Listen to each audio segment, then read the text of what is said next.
My father demanded $5,000 just 2 days after ignoring my son's birthday.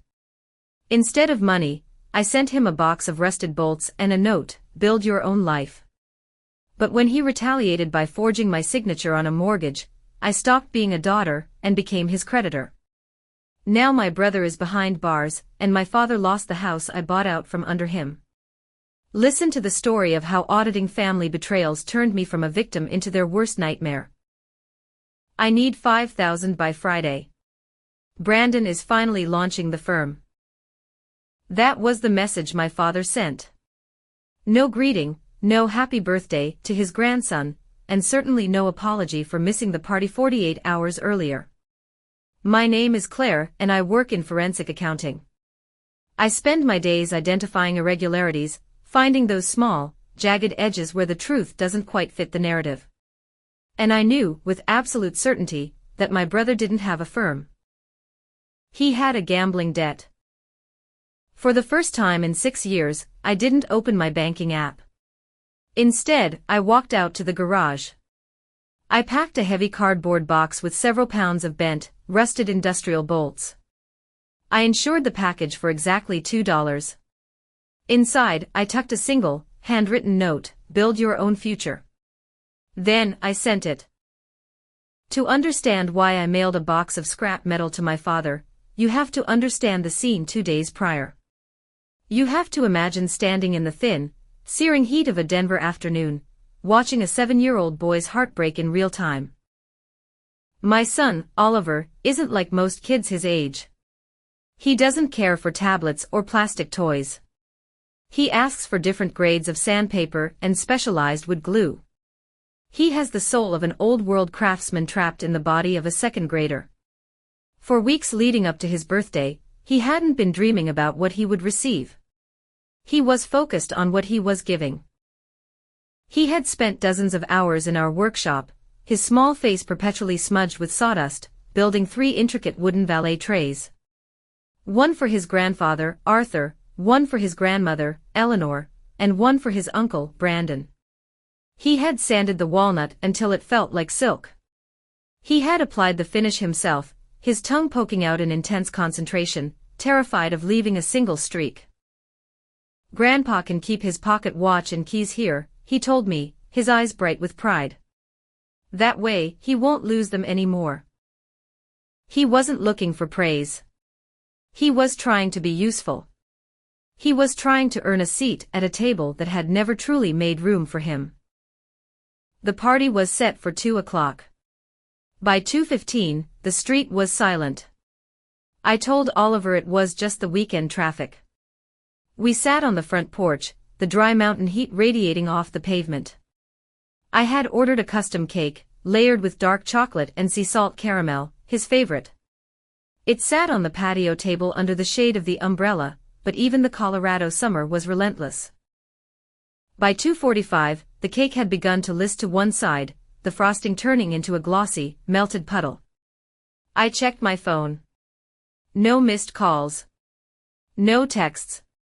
I looked at the family group chat. Silence. It wasn't that they had forgotten. I had sent a reminder that morning. I could see the read receipts. They simply hadn't deemed us worth the drive. Oliver was wearing his best flannel shirt, tucked neatly into his jeans, the outfit he said made him look like a professional. He was clutching the tray he'd made for my father, his knuckles white. He sat on the bottom step, staring down the long, empty cul-de-sac, waiting for a black SUV that was never going to turn the corner. At 3 o'clock I stood up. My chest felt tight, as if I were breathing through wool. "Hey pal," I said, fighting to keep my voice steady. "Let's go inside. We'll cut the cake in the cool air." He didn't move. He didn't throw a fit or cry, which was infinitely more painful to witness. He just looked down at the wooden tray in his lap, tracing a tiny knot in the grain with his thumb. He looked up at me, his expression one of devastating confusion. "Mom," he whispered. "Did I pick the wrong wood? Is that why they didn't come?" That question felt like a physical blow. He thought their absence was a critique of his work. He believed he hadn't worked hard enough to be loved. I looked at my son, sweating in his good clothes, holding a labor of love for a man who couldn't be bothered to drive 15 minutes to see him, and I felt the final cord of familial duty snap. It was a silent, internal sound, like a heavy vault door locking into place. I took his hand. "No, Oliver," I said, my voice cold and clear. "The wood is perfect. They just aren't worthy of it." I brought him inside. We ate the melted cake. We tested out his new set of Japanese chisels. And when I tucked him in that night, I didn't cry. I went to my office. I opened a spreadsheet I had been too afraid to look at for years. If my family wanted to treat our relationship like a transaction, I was finally going to audit the books. In my profession, we have a saying, data doesn't have an agenda. It only has facts. And the facts were staring back at me from a file I had titled Family Support. A more honest name would have been extortion. I began running the numbers, categorizing every wire transfer from the last 6 years. There was the $4,000 for my father's emergency plumbing disaster in 2019. I cross-referenced the date with Brandon's social media. That was the same week my brother had posted photos from a luxury resort in Cabo. There was the $10,000 for the property taxes my parents couldn't cover in 2021. I searched the public records, the taxes hadn't been paid that year at all. I totaled the column. The number was staggering. $142,000. I stared at that figure. $142,000. That was Oliver's college fund. That was a down payment on a house with a real professional studio. That was a decade of security for a little boy who just wanted to make things with his hands. You might ask why I paid it. I wasn't naive. I was conditioned. In a family system like ours, love isn't a gift, it's a subscription service. I wasn't paying them because I had the money to spare. I was paying because I was terrified that if the checks stopped, I would cease to exist to them. I was buying the right to be tolerated. But looking at that total, the conditioning evaporated. I looked at the scrap pine Oliver used for his practice pieces, because I'd told him we had to be careful with the budget. I had denied my son the resources to build his dreams, so I could fund my brother's habit of destroying his own. The guilt was gone, replaced by a profound, icy clarity. For the first time in my life, the ledger was balanced. I didn't owe them respect, and I certainly didn't owe them $5,000. I saved the file, backed it up to 3 different drives, and printed a hard copy. If they wanted to play games with accounts, I was going to bring the receipts.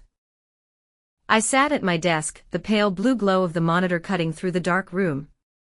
In my line of work, we have a mantra: data doesn't have feelings, it only has facts. And the facts were staring back at me from a spreadsheet I'd titled Support. A forensic auditor would have labeled it extortion. I began running queries, categorizing every transfer from the last 6 years. There was the $3,000 for my father's emergency dental surgery back in 2018. I cross-referenced the date with Brandon's old social media posts. That was the same weekend he'd posted a photo of himself sitting courtside at a playoff game in Memphis. Then there was the $12,000 for the roof repairs on my parents' house in 2020. I pulled up a recent satellite view of their property, the shingles were still curled and weathered. I hit the sum button. The total was staggering. $160,000. I stared at the number until my eyes blurred. $160,000. That was Oliver's college tuition. That was a down payment on a legacy. That was a state-of-the-art workshop for a little boy who just wanted to build something beautiful. You might look at that number and ask why. Why did I pay for 6 years if they were so callous? Why did I let it get this far? It wasn't because I was naive. It was because I had been trained. Psychologists call it the normalization of cruelty. When you grow up as the designated scapegoat in a narcissistic family, you are taught from the cradle that love isn't a birthright. It's a luxury item. It's a service you have to lease. I wasn't giving them money because I had an abundance of it. I was paying because I was terrified that if the transaction stopped, I would cease to exist to them. I had been convinced that my financial utility was the only reason I was allowed a seat at the table. I was paying rent on a relationship that should have been unconditional. But looking at that final sum, the conditioning finally broke. I looked over at the pile of scrap wood Oliver had used for his trays, pine offcuts I'd scavenged from a local construction site, because I'd told him we couldn't afford the premium oak. I had stunted my son's dreams to fund my brother's talent for destruction. A coldness spread through my chest. It wasn't numbness, it was the total absence of guilt. For the first time in my life, the ledger was balanced. I didn't owe them respect. I didn't owe them loyalty. And I certainly didn't owe them another dime. I saved the file to the cloud and printed a physical copy. If they wanted a war, I was going to provide the receipts. The next morning, I drove to the post office with the box of rusted bolts. I didn't feel like a daughter anymore. I felt like a liquidator closing a bankrupt account. My phone buzzed at 10 o'clock the following morning. Package delivered. The fallout didn't take long. It started with Brandon. His text arrived like a venomous hiss. You think you're funny, sending us trash. You're a spiteful bitch, Claire. Dad is losing his mind. Then came my mother, Eleanor. She didn't text, she called. I let it go to voicemail and listened to it later. Her voice was trembling with that familiar, weaponized fragility.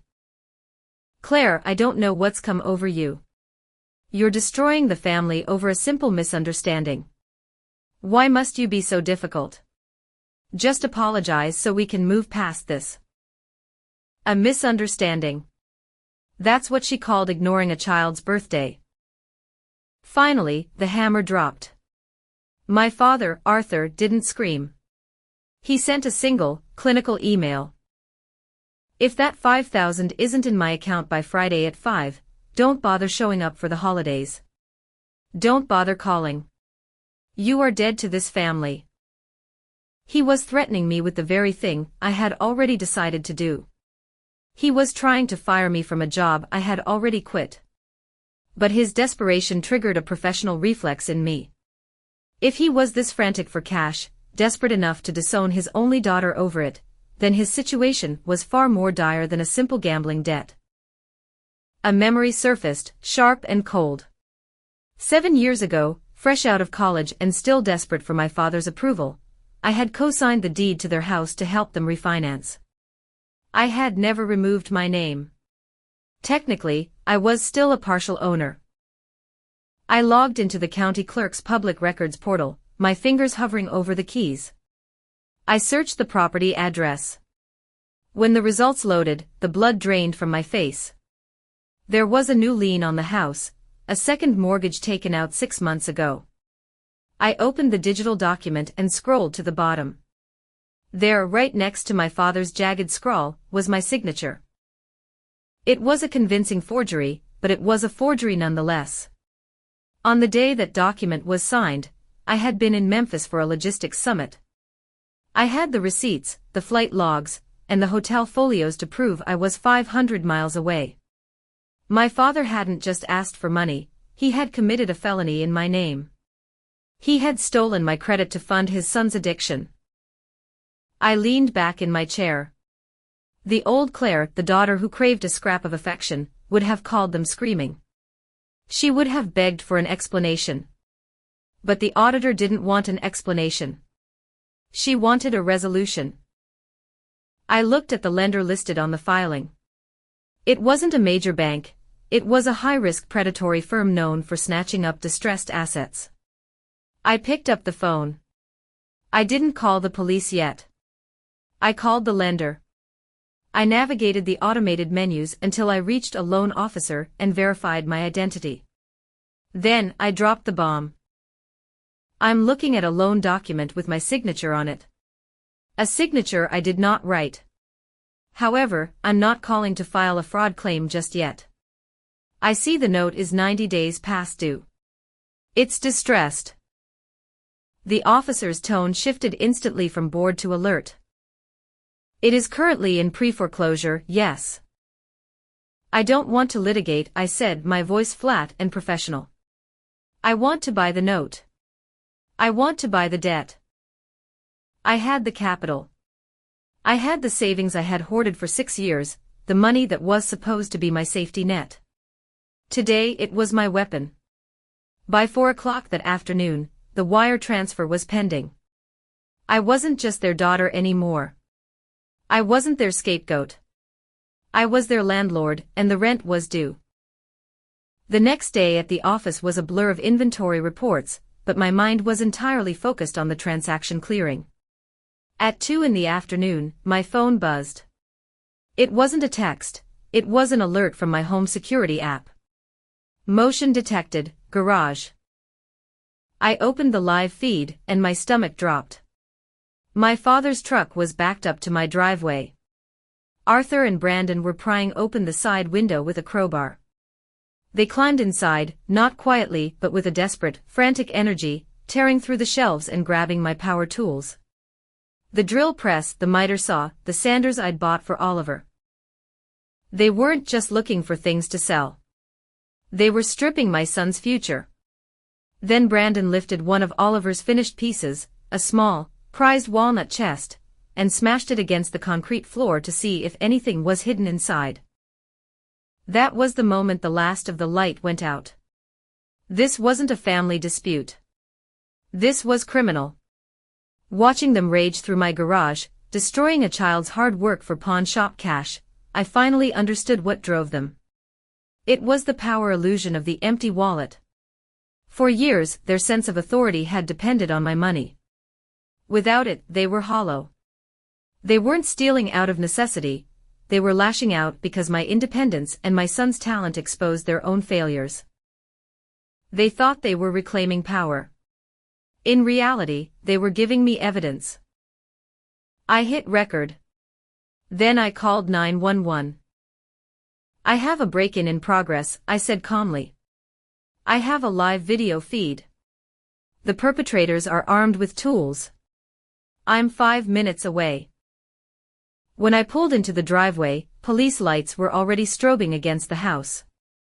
Arthur and Brandon were cornered on the porch. My father was clutching Oliver's miter saw, Brandon was holding a set of heavy clamps. I walked toward them as the officers tried to make sense of the shouting. This is a misunderstanding. My father bellowed. I have a right to be here. Tell them, Claire. Borrowing? I repeated, when he claimed they were only taking the tools. Is that what you call smashing my son's work? The officer asked if I knew the men. They are my father and brother, I said. And they are trespassing. I handed over my phone with the footage. The officer's face hardened. My father exploded. She owes me. My name is on the deed. I own this house. And there it was. The power flip. I reached into my bag and pulled out a manila envelope. Actually, you don't, I said quietly. I audited the deed. I saw the second mortgage. I saw the forged signature. His face went pale, the color draining away like water from a broken glass. I didn't report the fraud to the police. I called the lender instead. I bought the note, Arthur. I own the debt you used to gamble with. I handed him the foreclosure notice. You don't own my house. And as of yesterday, I own yours. Brandon dropped the clamps. The metallic clang echoed across the silent driveway. The officers cuffed Brandon for residential burglary right there in the driveway. They escorted Arthur to his truck. He didn't scream anymore. He finally understood that the ATM was permanently out of service, and that I had repossessed the entire bank. The legal fallout was swift and clinical. Brandon pleaded guilty to the break-in, and began an 18-month sentence. Arthur tried to fight the foreclosure in court, but there is no defense for a defaulted note and a proven forgery. He was evicted 30 days later. He lives in a small, subsidized apartment now, spending his days telling anyone who will listen that I ruined his life. But in a community like ours, the truth has a way of outrunning the lie. People know about the gambling, the fraud, and the slow-motion collapse he brought upon himself. Eleanor called me once, her voice thick with tears, mourning what she called the sanctity of the family. I gave her the only truth I had left. I didn't destroy a family, Mother. I protected mine. Then I blocked her number. 3 months have passed, and the workshop feels different now. There is no lingering tension, no shadow of expectation. It smells of fresh cedar and beeswax. I took the money that used to vanish into my father's pockets and bought Oliver a professional-grade workbench, custom-built to his height. Last night, he showed me how to sand a curved corner properly, hand over hand, patient and steady. His small hands were doing exactly what they were meant to do, create something that lasts. For those standing on the outside of their own families, know this, the guilt is real. Walking away feels like losing a limb, even if that limb is poisoned. The pain of leaving eventually ends, while the pain of staying never does. You are not a resource to be mined.